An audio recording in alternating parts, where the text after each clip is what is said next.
She told him in so many words that it was that time of the month and she couldn't get off the animal. She did it to cover up what she had stolen, and they never found the stuff. You see, and so it's interesting. It's very interesting, but she was covering because she had idol gods with her. And you remember Solomon, the wisest man that ever lived? You remember Solomon? Solomon was a very interesting guy. He built a glorious temple to the glory of God, but guess what? Solomon also built temples to other gods. Did you know that? 1 Kings chapter 11, verses 3 through 8. He built actual temples to these other gods. So notice God had said here, thou shalt have no other gods before me or beside me. Exodus chapter 20 and verse 3. This is what's called the law of reflection and priority. The law of reflection and priority. These are laws of the heart. I want you to see the 10 Commandments as laws of the heart that are for all time. They never grow old. They'll never get out of style. These are laws for all time. They're a law of reflection and priority. It reminds us that God shall have all of us. And it speaks highly to the issue of priorities. That whatever you give ultimate priority to in your life is your God. Whatever you give ultimate priority to in your life is your God. Now I can tell you this, that if I took a look at 3 things about you, they would tell me a great deal about you. Number 1, your bank statement. Your bank statement is a theological statement. It tells me who and what you value. Just follow the money trail. It'll lead you to the God. It'll lead you. Where your treasure is, there will your heart be also. See, this is a reflection on your financial priorities. Did you know that the tithe is not just 10%, it's the first 10%.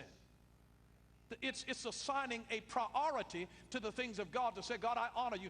I put you first. I am the Lord thy God. There shall be no other gods before me. It is giving God priority in your life through your finances.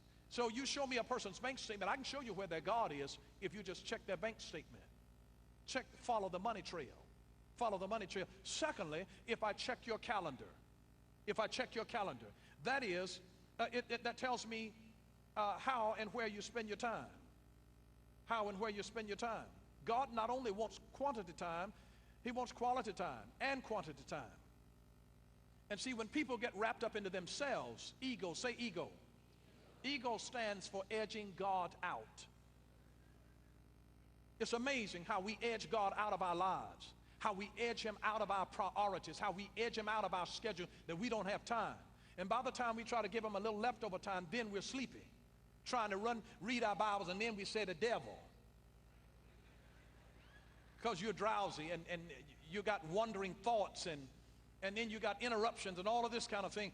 Give God priority. He wants priority not only in your finances. You can look at your bank statement. You can look at your calendar. Godliness, hear this carefully, godliness comes from exposure, time exposure. Godliness comes from exposure, time exposure, time exposure. See, reflect on what gets priority of your time. Just reflect on what is it that gets priority of your time. If I looked at your bank statement, if I looked at your calendar, and the third thing, if I look at your friends. You are known not only by the company that you keep, you're also known by the company that you shun. Those closest to you will determine your level of success. I love one of my favorite scriptures in the whole Bible is 1 Corinthians 15:33 that says, be not deceived. Bad company corrupts good character. Don't fool yourself, he's saying. Bad company corrupts good character. Bad company corrupts good character. If you're around complaining people, listen, you're gonna find yourself just messed up. Whining about how hot it is. Whining about how cold it is. Whining about who left you. Whining about how hard times are. Whining about not having enough money. Just whining, whining. Let me tell you this, complaining nails you to your problems. Let me tell you that it doesn't look attractive on you. You just tell people, when you hear them whining, just say, that doesn't look attractive on you. Just remind them that doesn't look attractive on you. Whining is not an attractive quality. I mean, learn to celebrate what's right with the person. Learn to celebrate what good things, you know. I know it may not be excellent, but thank God that it's not what it could be. It could be worse. It could be worse. And so look at it from a positive standpoint. And realize that your friends that are in your life, I mean, over time, you will discover that we become like the God we worship. And so when you begin to discover what a person is becoming like, you begin to notice certain things about them. You begin to notice certain things about them. But see, I'm afraid that America has too many gods beside the Lord. And we put our hope in the power of money, and we find that when we get it, nothing changes. Money only makes you more of what you already are. It doesn't change people. It exposes you for who you already were. That's all money does. It exposes you for who you already were. And then we go from one relationship to another, only to find that we still are not able to deal effectively with relationships, thinking that a relationship will fix you. If you're broke, you're just going to come into a broken relationship. It takes two whole people coming into a relationship in order for it to be a whole relationship. You see, we sometimes do ungodly things to people whose color is different than ours, whose language is different than ours, whose gender is different than ours. And so we make our nations and our race and our gender, we make them God. And in the doing of it, we make our religions irreligious, and we make our God puny. But the first commandment lays down the authority of God. It lays down the authority of God. If you ask the average person the most important commandment, and they'll probably say, thou shalt not kill, thou shalt not steal, thou shalt not bear false witness, thou shalt not commit adultery. Yeah, but these commands are all derivative. They have no point of issue except we settle the first commandment, which is the matter of God. The Hindus named 330 million gods in a metaphorical attempt to make the point that no amount of imagination can capture the essence of the one who is. No one. But you see, your life must have a focus. It has to have a focus, and that focus must be right, or else you will invest yourself in an extraordinary potential in which at best is trivial and at worst is demonic. When you establish the authority of God in your life, you'll take him at his word and realize that there have to be stipulations and obligations to make the relationship with God work. And please make a note of this. Commitment is always demonstrated through action. Commitment is always demonstrated through action. If somebody says that they're committed to you, look for the action that proves it. There has to be a fruit of it. Commitment is always demonstrated through action. And I want you to know that part of our personal relationship with God, it ties into the text of the first commandments, that I am the Lord your God. I'm the Lord your God. And you shall have no other gods before me.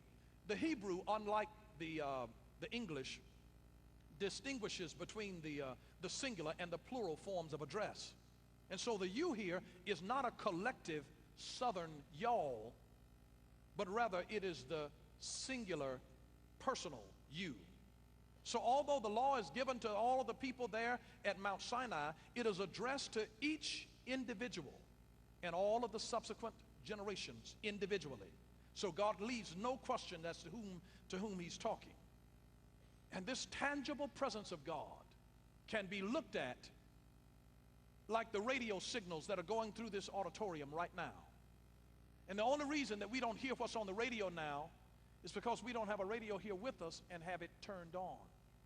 And maybe the reason that we don't hear the sound of God is not because he's not all around you, it's because you don't have your radio turned on and tuned to his station. His voice is all around you. And if you ever turn your radio on, you press your way into worshiping God. This God who brought us out of the land of Egypt. And you know what your land of Egypt was. You know what carnal and worldly type of behavior that God delivered you from. You know what you used to do. You know the freak you used to be. God has said, remember, I am the Lord your God who brought you out of all of your hustling. I brought you out of your prostitution. I brought you out of your debauchery. I brought you out of your moral profligacy. I'm the one who delivered you out of this. I am the one. I'm the God. He says, you'll have nobody else before me. Nobody else that you'll give priority to with your money. Nobody else that you'll give priority to with your time. Nobody else that you'll give priority to with your friendship. When Israel says, I am a friend of God.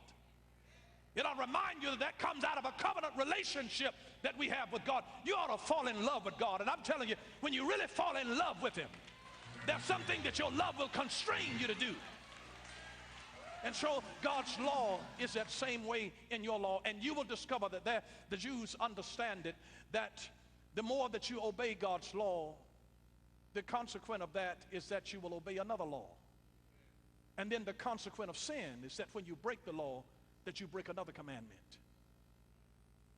You see, it has a domino effect that when you break one law, you knock over something else. And you tell one lie, you got to tell another one. And if you do it one time, that's the thing that the devil just says. He said, come on, just this one time. How many times has he told you that this is going to be the last time? And he got you to fall for it because he said, this is going to be the last time. But see, the penalty of sin is that it causes you to commit another one. But then the blessing of the law is that when you obey the law one time, it strengthens you to be able to obey another one. And it strengthens you to be able to obey another one because character is a habit.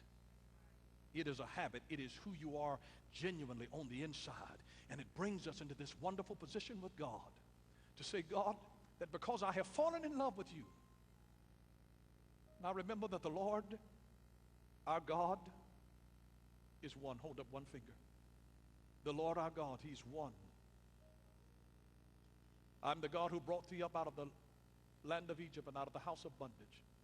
Thou shalt have no other gods before me. He's the one and only. He's the one and only. He is the one and only. He's the one and only.